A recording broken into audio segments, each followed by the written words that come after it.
Good morning. ഇത് നമ്മൾ science and ടെക്നോളജിയാണ് എടുക്കാൻ പോണത്.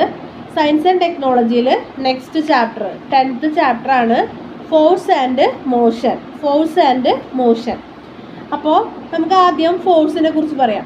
ഫോഴ്സ് എന്ന് പറയുമ്പോൾ എന്താണ്? നമ്മൾ ഒരു വസ്തുവിന് ഏതെങ്കിലും തരത്തിലുള്ള കുറേ നേരമായിട്ട് കണ്ടിന്യൂസ് ആയിട്ട് ഒരു സ്റ്റേറ്റിൽ ഇരിക്കുന്ന ഒരു ഒബ്ജക്റ്റ്, ആ ഒബ്ജക്റ്റിൻ്റെ ഒരു ഡിസ്പ്ലേസ്മെൻറ്റ് സംഭവിക്കുകയാണ്, അല്ലെങ്കിൽ എന്താണ് അതിൻ്റെ ഡിസ്റ്റൻസിന് ഒരു ചേഞ്ച് സംഭവിക്കുകയാണെങ്കിൽ നമുക്ക് എന്ത് മനസ്സിലാക്കാം? അവിടെ ഒരു ഫോഴ്സ് പ്രയോഗിക്കപ്പെട്ടു എന്ന് മനസ്സിലാക്കാം. അതിനെയാണ് ഫോഴ്സ് എന്ന് പറയുന്നത്.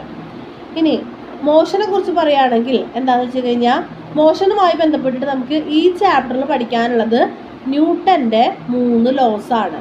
ന്യൂട്ടനാണ് എന്താണ് ചലന നിയമങ്ങൾ അല്ലെങ്കിൽ ലോസ് ഓഫ് മോഷൻ കൊണ്ടുവന്നിട്ടുള്ളത്. അതിലൊന്നാമത്തെ ന്യൂട്ടൻ്റെ ലോ എന്ന് പറയുന്നത് every body continues in its state of rest or of uniform motion in a straight line unless and until it compelled by some unbalanced force change that state. അപ്പോൾ നമ്മൾ ഫോഴ്സിനെ കുറിച്ച് പറഞ്ഞു.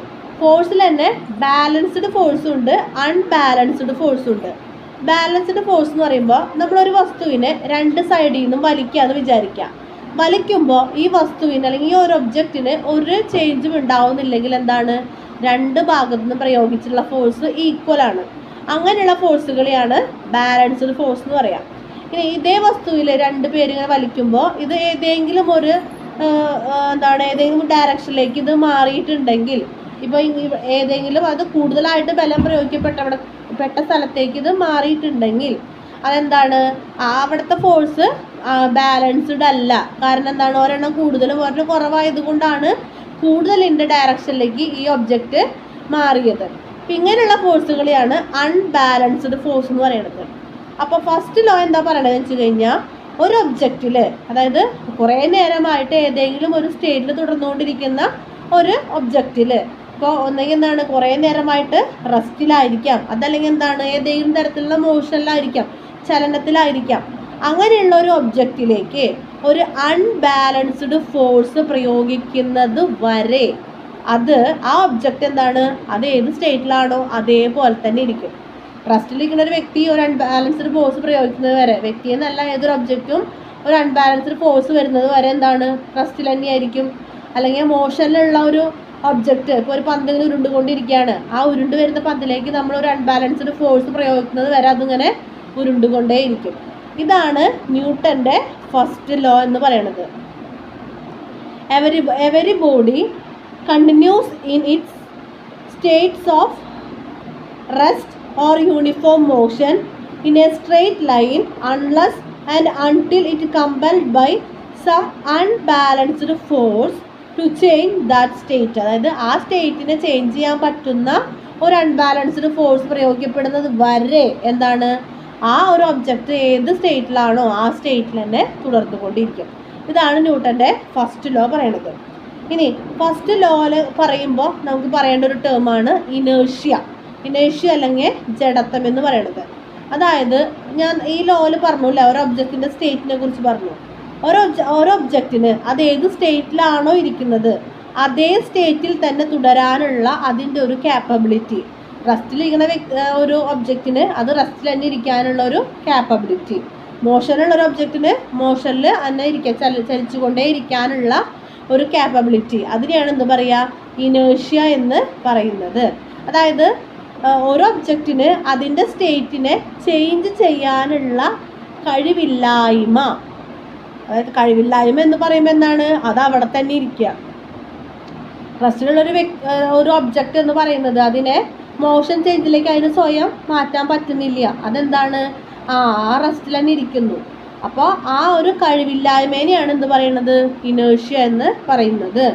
The property of a body by virtue of which it is unable to change its state of rest or uniform motion in a straight line is called inertia.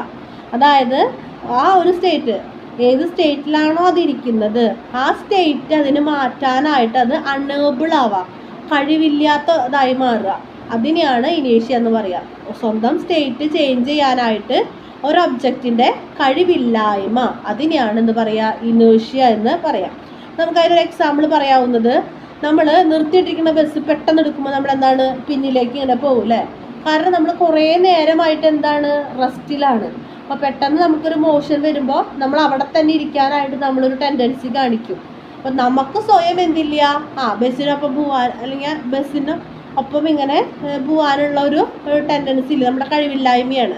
അതായത് ഏത് state ആണോ അതിൽ തന്നെ തുടരാനുള്ളൊരു ടെൻഡൻസി, അതാണ് ഇനേഷ്യ. അതേപോലെ തന്നെ നമ്മൾ ഓടിക്കൊണ്ടിരിക്കുന്ന ബസ്, മോശമുള്ള ബസ് പെട്ടെന്ന് നിർത്തുമ്പോൾ നമ്മളെന്താണ് മുന്നിലേക്ക് പോകും. കാരണം നമ്മൾ ഇത്രയും നേരം സഞ്ചരിച്ചുകൊണ്ടിരിക്കുകയാണ്. അപ്പോൾ പെട്ടെന്ന് എന്താണ് നിർത്തിയപ്പോഴും നമുക്ക് ആ ഒരു ടെൻഡൻസി നമ്മൾ കാണിച്ചു. അതായത് നമ്മൾ ചെയ്തുകൊണ്ടിരിക്കുന്ന ഒരു സ്റ്റേറ്റിനെ മാറ്റി നിർത്താനായിട്ട് നമുക്ക് കഴിവില്ല. ആ കഴിവില്ലായ്മയാണ് എന്ത് ഇനേഷ്യ എന്ന് പറയുന്നത്. ഒരു ഒബ്ജക്റ്റ് ഏതവസ്ഥയിലാണോ അതേ അവസ്ഥയിൽ തന്നെ തുടരാനുള്ള ടെൻഡൻസി, അതായത് സ്വന്തം സ്റ്റേറ്റ് ചേഞ്ച് ചെയ്യാനുള്ള കഴിവില്ലായ്മ, രണ്ടും ഒന്ന് തന്നെയാണ്. ഇതിനെയാണ് ഇനേഷ്യ എന്ന് പറയാം. നമുക്ക് നോക്കാനുള്ളത് ന്യൂട്ടൻ്റെ സെക്കൻഡ് ലോനെ പറ്റിയിട്ടാണ്. സെക്കൻഡ് ലോ പറയുമ്പോൾ നമുക്ക് അവിടെ ഇപ്പോൾ ഫസ്റ്റ് ലോയിൽ നമ്മൾ ഇനേഷ്യ എന്ന് പറയുന്നത് പോലെ സെക്കൻഡ് ലോയിൽ നോക്കാനുള്ളൊരു സംഭവമാണ് മൊമെൻറ്റം എന്ന് പറയുന്നത്. മൊമെൻറ്റം എന്ന് പറയുന്നത് മാസ് ഇൻറ്റു വെലോസിറ്റി. ഒരു ഒബ്ജക്റ്റിൻ്റെ മാസ് ഇൻറ്റു അതിനുണ്ടാവുന്ന പ്രവേഗം അല്ലെങ്കിൽ വെലോസിറ്റി ആണ് എന്ത് അവിടെ ഉണ്ടാവുന്ന മൊമെൻറ്റം എന്ന് പറയുന്നത്. ഇനി രണ്ടാമത്തെ ലോ എന്താ പറയുന്നതെന്ന് വെച്ച് കഴിഞ്ഞാൽ rate of change of momentum is directly proportional to force applied on it. അതായത് ഒരു ഒബ്ജക്റ്റിൽ ഉണ്ടാവുന്ന മൊമെൻറ്റത്തിൻ്റെ നിരക്ക് അല്ലെങ്കിൽ മൊമെൻറ്റത്തിൻ്റെ റേറ്റ് എന്ന് പറയുന്നത് ആ വസ്തുവിൽ പ്രയോഗിക്കപ്പെടുന്ന ബലത്തിന് നേരനുപാതത്തിലായിരിക്കും. Rate of change of momentum is directly proportional to force applied on it. ഇതാണ് സെക്കൻഡ് ലോ പറയുന്നത്. ഈ സെക്കൻഡ് ലോയാണ് ബലത്തിന് അല്ലെങ്കിൽ ഫോഴ്സിന് ഒരു ഇക്വേഷൻ തന്നത് അല്ലെങ്കിൽ ഒരു നിർവചനം തന്നത്. F is equal to ma. m എന്ന് പറയുന്നത് മാസ്, a എന്ന് പറയുന്നത് ആക്സലറേഷൻ, f എന്ന് പറയുന്നത് ഫോഴ്സ്. ഫോഴ്സിൻ്റെ യൂണിറ്റ് ന്യൂട്ടൺ ആണ്. ക്യാപിറ്റൽ N എന്നാണ് ഡിനോട്ട് ചെയ്യുക, ന്യൂട്ടൺ ആണ്. അപ്പോൾ നമുക്കിത് വെച്ച് കണക്ക് ചിലപ്പോൾ ചോദിക്കാറുണ്ട്. അതായത് ഫോഴ്സ്, മാസ്, ആക്സലറേഷൻ ഏതെങ്കിലും ഒന്നും ഉണ്ടാവില്ല, ബാക്കി രണ്ടെണ്ണം വെച്ച് നമ്മൾ സബ്സ്റ്റിറ്റ്യൂട്ട് ചെയ്തിട്ട് അത് കാണുന്ന പോലെയുള്ളത്. വളരെ സിമ്പിളാണ്, വേറെ ഒന്നുമില്ല, ഇത്രയേ ഉള്ളൂ. അപ്പോൾ യൂണിറ്റ് എഴുതണം. ഫോഴ്സ് ആണെങ്കിൽ എന്താണ് ന്യൂട്ടൺ ആണ്, മാസ് കിലോഗ്രാമിലാണ്, acceleration metre per second square ആണ്. അപ്പോൾ ഇതാണ് സെക്കൻഡ് ലോ പറയുന്നത്. ഇനി തേർഡ് ലോ എന്ന് പറയുന്നത് ഇനി സെക്കൻഡ് ലോയുടെ അപ്ലിക്കേഷൻ വരുന്നത് വെച്ച് കഴിഞ്ഞാൽ ഇപ്പോൾ നമ്മൾ ഒരു ക്രിക്കറ്റ് കളിക്കുന്ന സമയത്ത് ബോൾ ക്യാച്ച് പിടിക്കുമ്പോൾ എപ്പോഴും എന്താണ് ഇങ്ങനെ താഴേക്ക് ആക്കിയിട്ടാണ് പിടിക്കുക. അതെന്തിനാണെന്ന് വെച്ച് കഴിഞ്ഞാൽ നല്ല ഫോഴ്സിൽ വരുമ്പോൾ മൊമെൻറ്റം കൂടുതലായിരിക്കും. മൊമെൻറ്റം കുറയ്ക്കാൻ വേണ്ടിയിട്ടാണ് നമ്മൾ ഇങ്ങനെ പിടിക്കുന്നത്. അപ്പോൾ അതാണ് അതിൻ്റെ ഒരു ആപ്ലിക്കേഷൻ വരുന്നത്. ഇനി മൂന്നാമത്തെ ലോ ആണ് every action there is an equal and opposite reaction. Every action there is an equal and opposite reaction. ഇതാണ് മൂന്നാമത്തെ ലോ വരുന്നത്. അടിച്ചാൽ തിരിച്ചടിക്കും എന്നുള്ള പറയണ പോലെ. ഇപ്പോൾ റോക്കറ്റുകളിലൊക്കെ എങ്ങനെയാണ്, റോക്കറ്റ് ജെറ്റിലൊക്കെ അത് അങ്ങോട്ട് മുകളിലേക്ക് ശക്തിയായിട്ട് പോകണമെങ്കിൽ അതേപോലെ തന്നെ ഫ്യൂവൽ എന്താണ് ഒരു വലിയ ഫോഴ്സ് താഴത്തേക്ക് വരുന്നുണ്ട്. അതുകൊണ്ട് ആ താഴത്തേക്ക് വരുന്ന ഫോഴ്സ് കൊണ്ടാണ് മുകളിലേക്ക് പോകുന്നത്.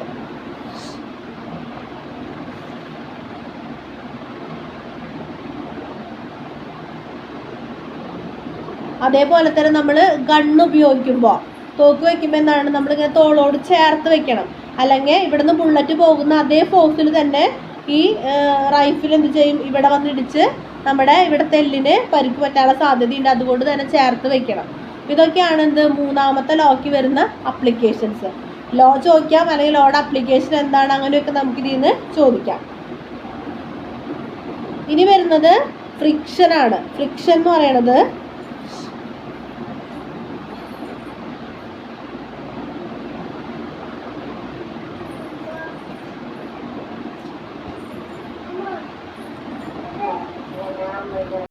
ഫ്രിക്ഷൻ എന്ന് പറയുമ്പോൾ എന്താണെന്ന് വെച്ച് കഴിഞ്ഞാൽ ഇനി നമുക്ക് ഫ്രിക്ഷൻ നോക്കാം. ഫ്രിക്ഷൻ എന്ന് പറയുമ്പോൾ ഒരു ഒബ്ജക്റ്റ് വേറൊരു ഒബ്ജക്റ്റിൻ്റെ മുകളിൽ കൂടെ എന്താണ് സ്ലൈഡ് ചെയ്യോ അല്ലെങ്കിൽ എന്താണ് നീങ്ങുക എന്ന് വിചാരിക്കുക. ഒരു ഒബ്ജക്റ്റ് വേറെ ഒബ്ജക്റ്റിൻ്റെ മുകളിൽ കൂടെ നീങ്ങിക്കൊണ്ടിരിക്കുന്ന സമയത്ത് ആ രണ്ട് ഒബ്ജക്റ്റുകൾക്കിടയിൽ അവരുടെ മൂവ്മെൻറ്റിനെ തടസ്സപ്പെടുത്തിക്കൊണ്ടുണ്ടാവുന്ന ഒരു ഫോഴ്സ്, അതിനെയാണ് ഫ്രിക്ഷൻ എന്ന് പറയുന്നത്. ഒരു ഒബ്ജക്റ്റ് വേറൊരു ഒബ്ജക്റ്റിന് മുകളിൽ കൂടെ മൂവ് ചെയ്തുകൊണ്ടിരിക്കുന്ന സമയത്ത് അവർക്കിടയിൽ ആ മൂവ്മെൻറ്റിനെ തടസ്സപ്പെടുത്തിക്കൊണ്ടുണ്ടാവുന്ന ഒരു ഫോഴ്സ്, അതിനെയാണ് എന്ത് പറയുക, ഫ്രിക്ഷൻ എന്ന് പറയുന്നത്. ഫ്രിക്ഷന് ഗുണമുണ്ട്, അഡ്വാൻറ്റേജ് ഉണ്ട്, ഡിസഡ്വാൻറ്റേജ് ഉണ്ട്. അഡ്വാൻറ്റേജ് എന്ന് പറയുന്നത് ഫ്രിക്ഷൻ ഉള്ളത് കൊണ്ടാണ് നമുക്ക് വസ്തുക്കളെ ഇങ്ങനെ പിടിക്കാൻ, ഹോൾഡ് ചെയ്യാനായിട്ട് പറ്റുന്നത്. രണ്ടാമത്തേന്ന് വെച്ച് കഴിഞ്ഞാൽ നമ്മൾ ചെരുപ്പിൻ്റെ അടിയിലൊക്കെ ഇങ്ങനെ നിറയെ എന്താണ് വെട്ടൊക്കെ ആയിട്ട് വരുന്നത് എന്തിനാണ്, ഫ്രിക്ഷൻ ഉണ്ടാവാൻ വേണ്ടിയിട്ടാണ്. അപ്പോഴാണ് നമുക്ക് നടക്കാൻ കഴിയുന്നത്. പിന്നെ എന്താണ്, ടയറുകൾ, വണ്ടിയുടെ ടയറുകളിൽ ഇതുപോലെ തന്നെ വെട്ടിയിടുന്നത് എന്താണ്, അവിടെ ഫ്രിക്ഷൻ ഉണ്ടാവാൻ വേണ്ടിയിട്ടാണ്, അല്ലെങ്കിൽ വണ്ടികൾ സ്ലിപ്പായിട്ട് പോകും. ഇതൊക്കെയാണ് ഫ്രിക്ഷൻ്റെ ഗുണങ്ങൾ. ഇനി ഫ്രിക്ഷൻ്റെ ഡിസഡ്വാൻറ്റേജ് എന്ന് പറയുന്നത് എന്താണ്, ചെരുപ്പുകൾ വേഗം, സ്ലിപ്പേഴ്സൊക്കെ വേഗം തേഞ്ഞു പോകും, വാഹനങ്ങളുടെ ടയറുകൾ വേഗം തേഞ്ഞു പോകും, യന്ത്രങ്ങൾക്ക് കേടുപാടുകൾ സംഭവിക്കും. അതൊക്കെ എന്താണ്, ഫ്രിക്ഷൻ്റെ ഡിസഡ്വാൻറ്റേജ് ആണ്. ഇനി ഫ്രിക്ഷൻ കുറയ്ക്കാൻ വേണ്ടി ഉപയോഗിക്കുന്ന വസ്തുക്കളെയാണ് ലൂബ്രിക്കൻസ് എന്ന് പറയാം. ലൂബ്രിക്കൻസ് ഇപ്പോൾ നമ്മൾ സൈക്കിളിൻ്റെ ഇടയിലൊക്കെ നമ്മൾ ഓയിൽ കൊടുക്കും, മറ്റേ കപ്പി, വെള്ളം കോരുന്ന കപ്പിയുടെ ഇടയിൽ നമ്മൾ ഓയിൽ കൊടുക്കും. ഇതൊക്കെ എന്താണ്, ഫ്രിക്ഷൻ കുറയ്ക്കാനാണ്. ഇനി സോളിഡ് ആയിട്ടുള്ള ലൂബ്രിക്കൻ്റ് ആണ് ഗ്രാഫൈറ്റ്. സോളിഡ് ആയിട്ടുള്ള ലൂബ്രിക്കൻ്റ് ആണ് ഗ്രാഫൈറ്റ്. അപ്പോൾ ഇതൊക്കെയാണ് ഫ്രിക്ഷൻ്റെ അഡ്വാൻറ്റേജസ്, ഡിസഡ്വാൻറ്റേജസ് ഒക്കെ. ഇതാണ് നമുക്ക് ഈ ചാപ്റ്ററിൽ നോക്കാനുള്ളത്. വളരെ ചെറിയൊരു ചാപ്റ്ററാണ്, കുഞ്ഞു കാര്യങ്ങളുള്ളൂ. എന്താണ് force, balanced unbalanced force, motion, ആ 3 ലോസ് പഠിക്കുക, അതിൻ്റെ അപ്ലിക്കേഷൻസ് പഠിക്കുക, ഫ്രിക്ഷൻ പഠിക്കുക.